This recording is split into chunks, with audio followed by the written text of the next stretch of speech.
Bonjour à tous, nous poursuivons avec la 5e Mishnah du 2e Pérec. La Mishnah nous dit Bet Shammai Omrim. Bet Shammai nous disent Lo Yachem Adam Chamim le Raglav.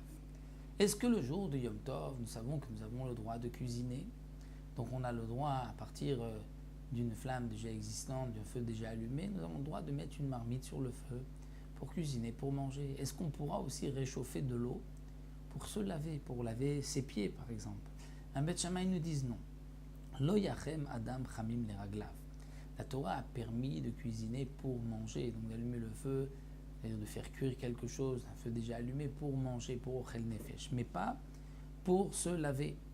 Donc, on ne pourra pas faire chauffer de l'eau le jour de Yom Tov pour se laver les pieds. Et là, sauf si c'est de l'eau qui peut être bue, qui peut être consommée. Et donc là, on pourra dire que on a chauffé cette eau pour en faire un café, pour en faire du thé. Donc s'il reste un peu d'eau, on pourra l'utiliser pour se laver les pieds. Bet Hillel Matirim, Bet Hillel permettent. Pourquoi? Parce qu'il y a le fameux Mitor Shiutra.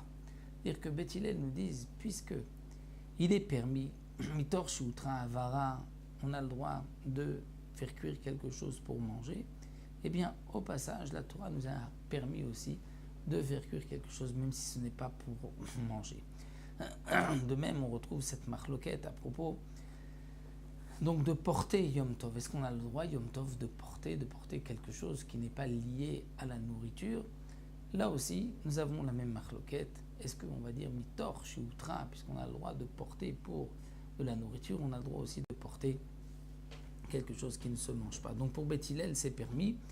Et la Mishnah termine en disant, c'est Adam Medura, on mettra même Kenegdam. On a le droit, mais si on n'a pas le droit de chauffer de l'eau, mais on a le droit de préparer Medura, c'est-à-dire un grand feu, et de se réchauffer à côté de ce feu-là. Là aussi, c'est par le principe de Mitor chez Outra.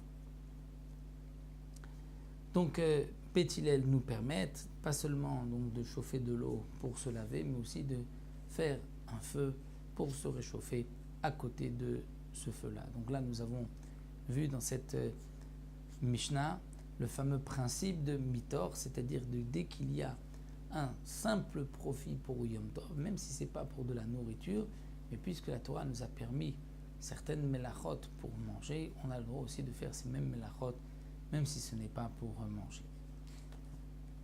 On se retrouvera avec la Mishnah Vav la prochaine.